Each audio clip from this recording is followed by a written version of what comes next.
Yo, yo, welcome back to episode 10 of the PBynum podcast. How's everyone doing? Um, Driving home from practice. It's Friday. Tomorrow, Saturday, have my last club meet before college. It's kind of crazy. I'll probably come back in summers and swim more club meets, but it's the last one before I'm headed off because I'm not doing a championship meet. So it'll just be afternoon. Warm-ups are at noon, actually. And I'm swimming 3 races. I got the 50 freestyle, very first thing, which is kind of one of my best events. And then I have the 200 backstroke and 200 breaststroke. And I have never done those ever before. And they're going to be long course. And it's going to be wonderful. We're going to see how well I can do them. I'm going to try, but I'm also just trying to do a low pressure stuff because I didn't want to worry too much about this season because I'm not going for anything crazy time wise. I mean, I want to stay in shape and get better, but I'm just not trying to compete at any sort of high level. But we're gonna go fast, don't worry. So 50 free, gonna do the new start that I learned. And just today, I did a start and I launched off the block and I dove in, did 0 kicks, and I got all the way to the 15-meter mark without kicking or propelling myself any more than the dive, which was pretty cool. I don't think I could have done that before. And yeah, we're gonna do that. Gonna kick to the surface pretty quickly since I can do all that now. Don't want to risk getting disqualified because if you go past the 15-meter mark, you get DQ'd. I've been watching a lot of videos about freestyle and sprinting, and a lot of them talk about when your arm leaves the water and you're bringing it back over, how you can go straight arm, you can go high up, you can go low, you can go bent, high elbow, all these different things. There's obviously better, I feel like distance swimmers have a more set in stone, this is the best because it's the most efficient. For sprinting, it's well, what's the fastest? Because you throw efficiency out the window. It's purely reduce drag, move faster, generate more power. And I don't know, a lot of people argue about bringing your arm up, or they don't argue, it's whatever works best for you, but it's hard to know for sure, especially because I'm so new to swim. You'll see people throw their arm over really straight and they'll be real low to the water, or they'll rotate more and they'll get really high up, or they'll bend it, which is what I did this last season because, you hear coaches say a bunch of different things. So this last season, I did a high elbow and I would bend and I would extend my arm in a poke whenever I got to put it in front. But the general consensus is, as a sprinter, do what's best for you to get your arm out in front, ready to pull as fast as possible. So I'm going to try to do that, and we're going to go fast and see what happens. I ended up shaving for this meet, and I'm going to put on my tech suit, and I'm going to see how fast I can go. It might be amazing, it might not, it doesn't matter. I don't really care. Not yet. I will care, but I just want to worry about trying hard. But then I'll get to chill because that'll be the 51st first thing, and then I'll just get to do whatever for the 200s for backstroke and breaststroke. I'm kind of excited because I did the 2 fly last season, long course. It was awful. I was not good at it. I think I was also bad at just any long course 200. I think I almost beat my 200 free time with butterfly in the 2 fly, which sounds good, but it was way worse of a 2 free time than the butterfly was, because the butterfly was also bad. So it was just like, it was all over the place. But yeah, we're gonna do a 2 back. I'm not as worried, because I feel like backstroke's a lot easier to do distance, because I can just go chill and I'll be able to breathe, and I'm pretty long and I can be pretty strong, so I'll get to do that. I got good walls. You don't have as many walls as short course. I've never even done it short course 2 backstroke, so we're gonna see how it goes. And then breaststroke, I've never raced a 2 breast. I've raced the 100 breast once, and I've raced the 50 breast twice. So we're going from that in short course to 200 breast long course, and we're going to see what happens. The goal is sub 3 minutes. I don't know if that's good. I just know one of my teammates has that, so I want to try to beat it. I just gotta remember to keep my knees together on that kick, because I think that'll help me be more efficient going through. Be a stronger kick without wasting energy. So yeah, that's the meet. I'll probably, I don't know, chill all day, or be active but not like do anything strenuous. I think me and my brother were gonna play a game in the morning tomorrow. Be pretty fun. Should be a good day. Yeah, today we had practice. It was like warmed up for like 45 minutes, something like that. And then we did 350s and a 200 for our set. And then we hopped on the blocks and just kind of did starts and stuff.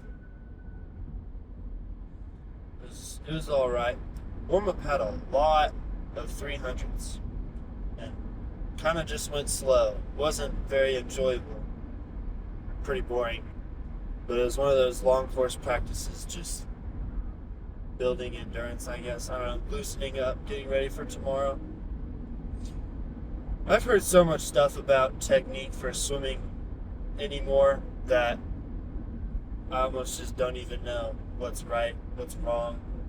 Not just technique, even just like training styles. You get so many spectrums of people.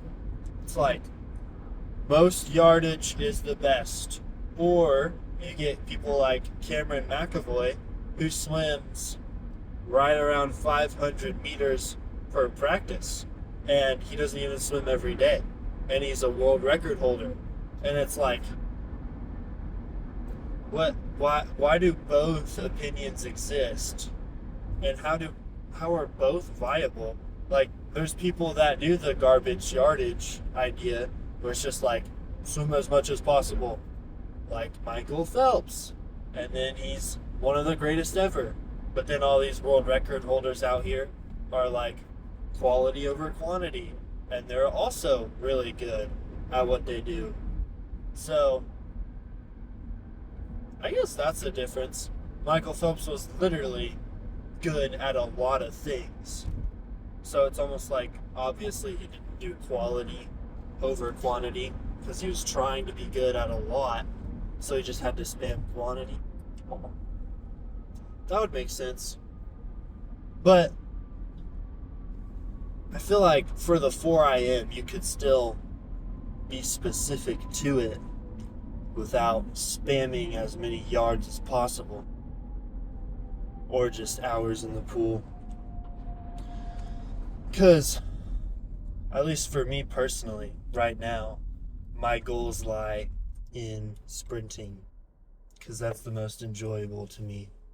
I would much rather go to a practice, time everything, or warm up, and then time everything, look at all the details, make it all like perfect, every aspect, and then just execute it to the best of my ability all the time as fast as possible. And then do that a bunch of times. And then that's what I'd want to do. Because, man, does it get hard and incredibly boring when you're just repeating one thing over and over. Because swimming alone is repetitive, which I think plays into why it's hard to watch. It's because you're just moving in the same way the whole time. Unless you're doing the IM, individual medley, where they swim all 4 strokes. That's different. But it's still within the stroke. Butterfly stroke is repetitive. So then when you're in practice, and it's like, okay, we're going to do 20 25s, which is not a hard set, but it's just like boring. So, and then they're on an interval, so you hit the wall and you're resting like 5 to 10 seconds, something like that, and then you leave again, then you do it again, then you just like back and forth, and it's like, okay, how is this making me better? I don't know. The more I do it, the less I believe in it making me better. But that's why it's hard, because then it's like, you don't know anymore, because so many people say so many things. But then I've also heard that the best training program is the one you believe in. So how do I figure out how to believe in something if I don't? Because right now I don't know if there's any training program that I believe in. And then does that mean none of them are going to work for me? I don't know. I think it's nice that I'm going to go to college and just get to try to become like blissfully ignorant, just do whatever college has me do for at least a couple years, and just like test the waters there and see how that can take, how my body responds to it, how I adapt, because the human body is magnificent at adapting to things. I just wish mine would figure out how to gain endurance, because I can't hold max speed for the life of me. It's awful. That 100 fly all season, last 2 years, really bad. I don't know. Same with almost any 100. 200, I probably swam a total of 5 times, short course. So I rarely ever do 200, so we're going to see how tomorrow goes. Maybe I'll realize something about endurance. We can talk about it after it happens, I guess. But it's going to be interesting. Test some new limits that I've never pushed before. I don't know if I've ever done a 200 back straight long course. Maybe I have.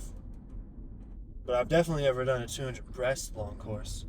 So that'll be fun. I don't know. It's a lot more fun to think about than doing a 2 fly. Which, maybe that's just my mental block with butterfly. But I struggle to like look at the 2 fly as something I want to swim, because it's just so like impossible sounding. Like I'm just nowhere. Like I know I can because I have, but I don't know how to not be scared of it, because it's gonna hurt. That sounds so bad. I sound like a horrible swimmer. I think I just sound like a sprinter. Like, oh, it's gonna hurt, I don't want to do it. Like, that's just, it's hard to get rid of that. I don't know. I think it's partly because I'm not used to doing sports and I'm still very new to doing hard things. Like, just not my norm. So, looking at something that is difficult, that I haven't done very much, it is intimidating. Like, there's one swimmer in our team, the freshman, who does butterfly. He is, like, incredibly good at the 200 butterfly. He got his first sectionals cut in the 200 butterfly, which is, like, wild. I mean, I got mine in the 50 free. I feel like that's pretty easy, though. There's a lot of people can do a 50 free. Not a lot of people can be that good at a 2 fly. Now, that means the cut's going to be slightly easier, maybe, to achieve, because not that many people do it. But still, he has a sort of mastery at this, like, very, like, hard race. It's long distance. It lasts at least 2 minutes. Maybe, no, I think he's at like 157. Something like that. Like, he's in the water swim butterfly for like 2 minutes. And butterfly's hard. I don't know. I could do it for a 50 and maybe a 75, but then right after I turn that last turn on the 100, it's just like I start sinking. My arms feel like they're 1,000 pounds and I can't move them. There's zero speed in anything I do. I feel like I'm dying every time I put my head in the water because I feel like I have to gasp for air. And it's just like, I no longer feel like I'm in a race like I should be. I feel like when I swim the 100 fly, I race the first half, survive the second, because that's all that it feels like I can do in the moment. And every time it's disappointing, and I wish like it just wouldn't be like that. And it doesn't work to go out easier. I've tried. The second half is still just as hard, and then the time is just way worse. Because like usually my second 50 split on the 100 fly is almost always identical, no matter the first 50 split. So it's like my best times have just been going out faster until like maybe when I went a 54. Instead of going a 30 on the second 50, I went like 29 or something like that. So we're getting there. But just with how big the gap is, I almost wonder if it's more than just training. And if there is just some mental thing I could shift to magically close the gap. I don't know. But thankfully we're not doing that tomorrow, so I don't gotta worry about it. This has been episode 10. Thanks for joining me. Bye-bye.